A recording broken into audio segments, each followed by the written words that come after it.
नमस्कार, स्वागत है आपका मेरे YouTube चैनल टुडेज़ अपडेट में। तो आज मैं आपको बताऊंगा आज की बड़ी खबरें। तो चलिए बढ़ते हैं पहली खबर की ओर। अमेरिकन राष्ट्रपति जो बिडेन की मेजबानी में होने वाले डेमोक्रेसी समिट यानी कि लोकतंत्र सम्मेलन को प्रधानमंत्री नरेंद्र मोदी ने डिजिटल माध्यम से किया संबोधित। पीएम मोदी ने अपने संबोधन की शुरुआत करते हुए कहा कि सम्मेलन में विश्व के सबसे बड़े लोकतंत्र का प्रतिनिधित्व करने पर गौरव की अनुभूति हो रही है। जो अमेरिका अपनी संस्थाओं और फंडेड संस्थाओं के जरिए अलग अलग तरह से रैंकिंग जारी कर भारत जैसे विकासशील देशों को human rights, minority rights, democracy index और भी कई तरीकों से दिखाता था नीचा, उस अमेरिका को कल संबोधन के दौरान प्रधानमंत्री ने दिया करारा जवाब। तो कल प्रधानमंत्री नरेंद्र मोदी ने सम्मेलन को संबोधित करते हुए कहा, भारत में स्वतंत्र और निष्पक्ष चुनाव कराने के अनुभव को साझा करने पर खुशी होगी।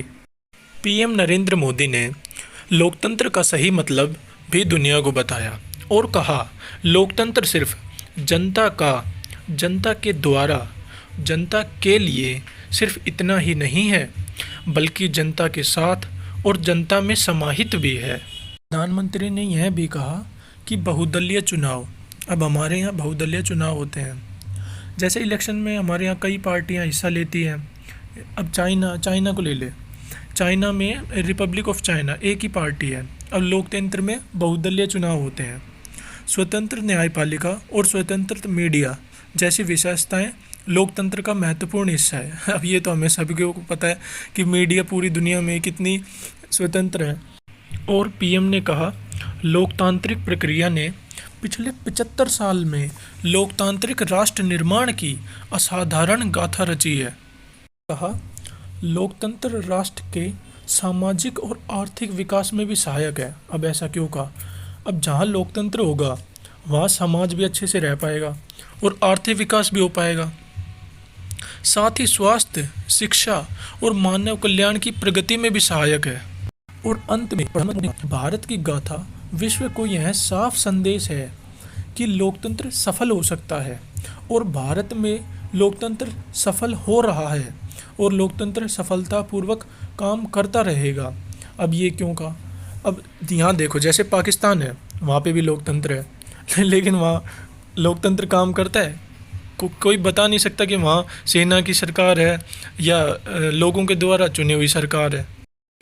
अब चलते हैं आगे, बढ़ते हैं दूसरी खबर की ओर।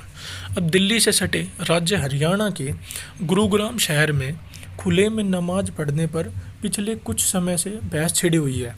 हिंदूवादी संगठनों ने हर शुक्रवार को गुरुग्राम शहर के करीब 37 जगहों पर खुले में नमाज पढ़ने पर विरोध जताया था। हिंदूवादी संगठनों के विरोध जताने के बाद 6 दिसंबर को इमामों ने गुरुग्राम प्रशासन और हिंदूवादी संगठनों के साथ बैठक में 20 चिन्हित जगहों पर खुले में नमाज न पढ़ने का फैसला किया था। उसके बावजूद भी न विवाद कम हुआ न विरोध। तो हरियाणा के सीएम मनोहर लाल खट्टर ने सामने आकर ऐलान किया कि खुले में नमाज बर्दाश्त नहीं की जाएगी। अब आप ही बताइए, धार्मिक कार्यक्रमों के लिए धार्मिक स्थल बनाए गए हैं, तो फिर ये सड़कों पर और खुले में नमाज क्यों? कमेंट बॉक्स में अपनी राय ज़रूर दें कि यह फैसला सही है या गलत। अगर सही है तो इस फैसले को पहले लागू क्यों नहीं किया गया था और इसे बाकी हिंदुस्तान के राज्यों और अन्य जगहों पर भी लागू किया जाना चाहिए। Thanks for watching. नई वीडियोज़ देखने के लिए चैनल को सब्सक्राइब करें, लाइक करें और शेयर करें।